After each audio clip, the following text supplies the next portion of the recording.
का हो भौजी, दिन भर रीले देखेलू। भैया कहाँ बड़ा? का जी काय खातिर भैया तब के नहीं खी खोजे लगनी भैया के। अरे बहुत जरूरी काम रहला, बताओ कहाँ होइल बनल। जरूरी काम रहला हमरा के बता के जानी का कहीं जानी तो जाके खोजी।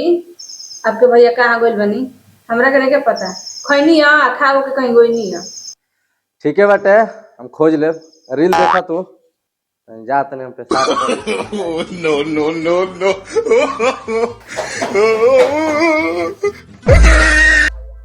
लागत भौजी के बहिन आइल बड़ी का, यही से टेढ़ बोलत रहली है। अरे भैया तू जा मर्दे, का रह गए पूरा मेहरमौगे बना दिल बड़ी का भौजी तोरा के। जा मर्दे।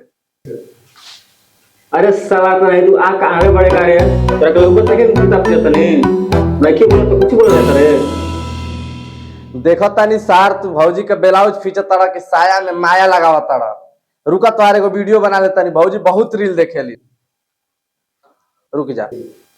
अरे ना दीपक भाई पहले पहले बगल ही में रखा ना। अरे मर्दे तू कुछ समझ ले तेरा तेरा भौजी बीमार रही हन तुम धो देनी हो। मर्दे ना कहले ला केहू से तू मतलब सोशल मीडिया पर दिखावे के चक्कर में पड़ गेल बड़ा बदनामी करेबे हमार। ना ना ना ना ना, गांव में मांगत ताड़ा प्रधानी का वोट आ घर में धो ताड़ा भौजी के पेटकोट। अरे मर्दे जाने के लिए तो हे कुल करबो।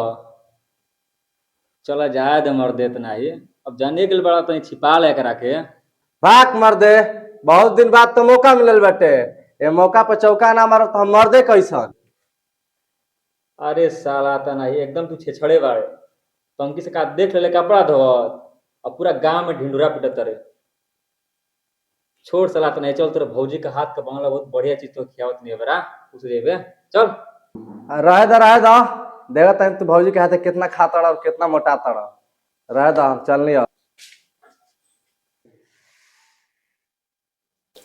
ये सरवा का पेट का पानी पची ना ये जाके गांव में हमारे बारे में हल्ला जरूर करे। तो मेहरारू के हम बतावत नहीं।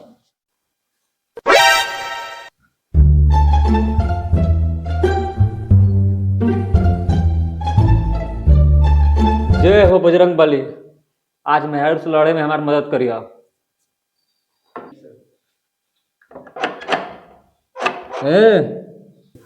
अरे नेवा तू बड़े निकल, आज तोरा के हम बताओ तो नहीं। आज तू ही रह भी घर में तो हम ही रहो घर में।